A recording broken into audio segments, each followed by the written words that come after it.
You're afraid of something. Maybe a storm is coming. Maybe you got bad news. Maybe you're just lying awake at 3 a.m. with your heart going too fast, and your dog knows. He lifts his head. He comes over. He presses against you or lies at your feet or watches your face with a kind of quiet worry. You've felt this 100 times and you've explained it 100 ways. He senses my energy. He reads my body language. He just knows me. But it isn't a sixth sense. It isn't energy. It's something far more physical than that, and far stranger. Your fear has a smell, an actual chemical signature leaking out of your body right now, and your dog is breathing it in. We say it all the time. Dogs can smell fear. But we say it the way we say a lot of things about dogs, as a figure of speech. A nice idea, not something literally true. So let's ask the literal question. Does fear actually have a smell? Is there something measurable coming off your body when you're afraid? Something a dog's nose could detect? For a long time, this was just a hunch. Then, in the last few years, 3 different laboratories put it to the test. 3 separate experiments, each asking a slightly different piece of the question. It came out of Queen's University Belfast, published in 2022. The setup was clean. They took human volunteers and gave them a genuinely stressful task. Mental arithmetic, done under pressure, the kind of thing that makes your palms sweat and your heart climb. They collected samples of the person's breath and sweat at 2 moments, calm before the task, and stressed right after. Then they brought in the dogs. Each dog had to pick out the stressed sample from among calm ones, using nothing but its nose. No faces, no voices, no body language, just the smell. The dogs got it right far more often than chance would allow. Far more.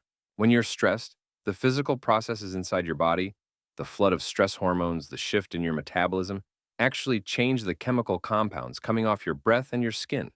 Invisible molecules. A brand new scent produced by fear itself. You can't smell it, your friends can't smell it. Your dog can. Fear is not a feeling your dog guesses at. It's a smell he detects. So the smell is real. But what does the dog actually do when that scent hits his nose?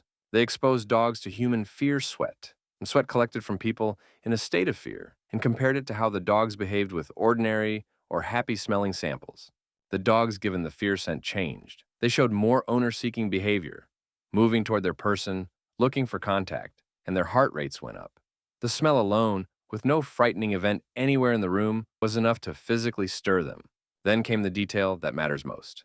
The same group later tested puppies, just 3 to 6 months old. They reacted to the fear scent too, in the same consistent way. The researchers won't call it proven. They say it could be genetically prefigured, but it points somewhere striking. This may not be something your dog had to learn from you. It may be closer to something he was already wired for before he ever fully knew you.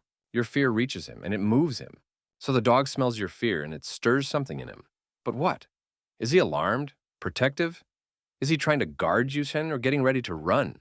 One study set out to answer exactly this. It looked not at what the dog does on the outside, but at what happens inside him. And the answer is quietly devastating. This one came from the University of Bristol, published in 2024.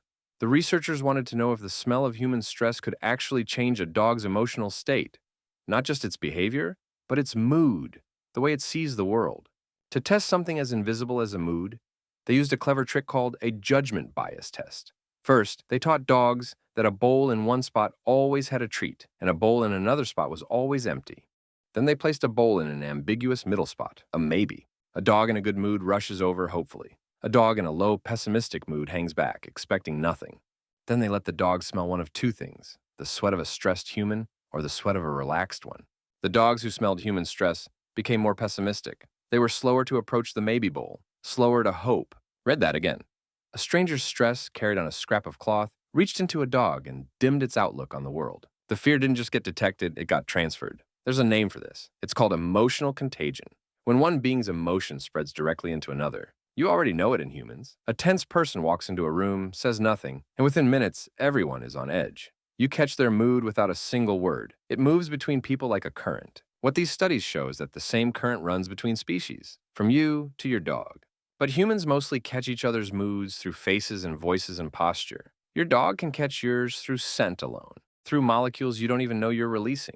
He just breathes the air around you, and your fear becomes, in some small measure, his fear. His heart speeds up because yours did. He worries because you're worried. He caught it from you.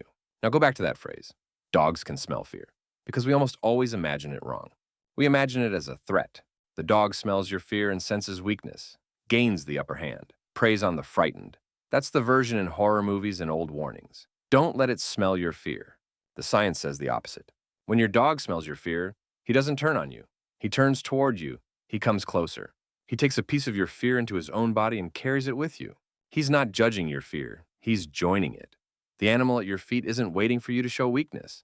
He's the one creature in the room volunteering to be afraid alongside you.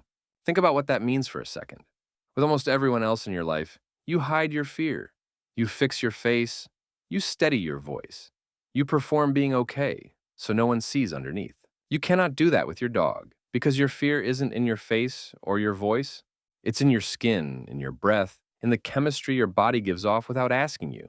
There's no hiding it from a nose like his. And here's the part that matters. When he reads it, when he knows at the chemical level exactly how afraid you are, he doesn't think less of you. He doesn't leave. He may be the only one who knows the full truth of your fear, and he stays anyway.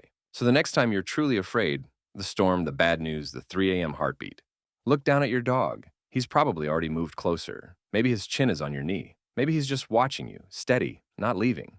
He didn't sense your energy. He didn't read your mind. He read your body, the silent chemical alarm your skin was sending out into the room, the one you couldn't stop and couldn't hide. He smelled your fear, and instead of backing away from it, he walked into it and lay down beside you and let a little of it become his own. That's not a nose. That's a friend who refuses to let you be afraid alone.